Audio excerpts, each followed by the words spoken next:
मुल्क का स्वर्ग कहे जाने वाले कश्मीर के लोगों की ज़िंदगी को लेकर पाकिस्तान दुनिया भर में चाहे जितनी हाय तौबा मचाता रहे, उसकी हालात दयनीय होती जा रही है।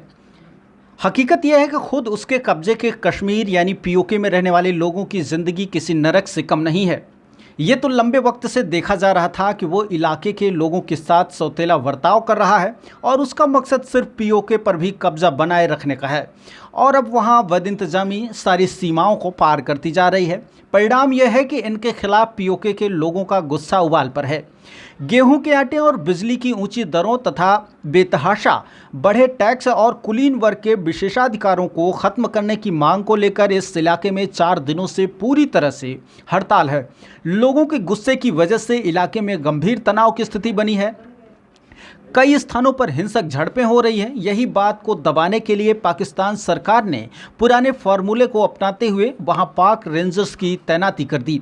दरअसल पाकिस्तान अपनी लगातार चल रही सियासी उथल-पुथल और लंबे वक्त से मुल्क की खस्ता हाली को बचाने में उलझा हुआ है और समस्याओं का हल नहीं खोज पा रहा है। लेकिन सबसे महत्वपूर्ण बात यह है कि वो ज़्यादातर मामलों में लगातार पीओके के लोगों की उपेक्षा ही करता रहा है। इसका एक प्रमुख वजह यह भी है कि पाक सत्ता प्रतिष्ठान को अब भी पीओके के बाशिंदों का झुकाव भारत के प्रति होने का शुबहा है। वो इसलिए भी कि इलाके पर ध्यान नहीं देता और जिससे वहाँ के लोगों पर भरोसा जीतने में नाकाम हुआ है। ऐसी स्थिति में जब वहाँ की आवाम अपने हकों के लिए आवाज़ उठा रही है तो पाकिस्तान सरकार ने अघोषित रूप से उनके दमन का रास्ता अख्तियार किया। ये इलाका मूल रूप से भारत का है तो स्वाभाविक यह है कि यहाँ पर बाशिंदों का झुकाव भारत के प्रति होगा। ब्यूरो रिपोर्ट, नई दिल्ली।